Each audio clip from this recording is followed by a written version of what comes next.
going to be growing sweet potatoes in our vegetable garden this year. And sweet potatoes are not started from seed like most vegetables. Instead, they're started from what we call slips, which are tiny shoots that are produced off of the mature tuber. And the sweet potato tuber is a storage organ for the plant. And in climates where sweet potatoes are hardy, what happens is in the winter or the dry season, the tops of the plants die back and store all their energy in these tubers over the winter. And the following spring, new shoots emerge from the tubers and grow into new plants. And so we're going to force our tubers to produce those new shoots or slips. You can also purchase them from some garden centers or order them online or through catalogs, but it's more fun to do it yourself. So to get started, you want to get several healthy tubers, and you could purchase these at a grocery store or you could get it from a garden center. And you want to wash them and then simply cut them in half.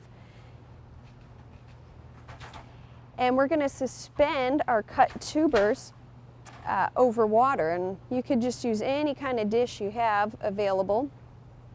And to suspend them, we want them to be about 1/3 of the way in the water, and we're just going to put toothpicks in the sides to hold them in place. This is a wonderful activity to do with your children or your grandchildren because it's fun for them to watch the shoots emerge from the plants as they grow, and you could, if you use a clear dish, you could see the roots growing underneath. And we're going to set this in a warm location, such as in a windowsill. And in a few weeks, shoots are going to emerge through the whole top, from the top, and the bottom's going to be covered with roots. And I have one that I started about a week ago here.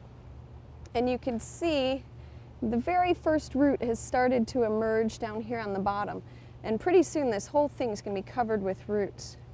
There's also some buds that are getting ready to break, and these are where our new shoots are going to be produced.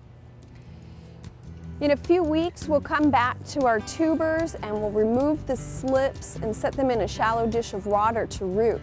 But until then, we want to make sure that we change our water regularly to keep it fresh. We hope you've enjoyed this classic from the Oklahoma Gardening Vault. Remember, even though these tips and techniques are timeless, there's always something new to learn in the world of gardening. By subscribing to both Oklahoma Gardening and OK Gardening Classics, you'll have access to a wealth of gardening knowledge, both classic and contemporary.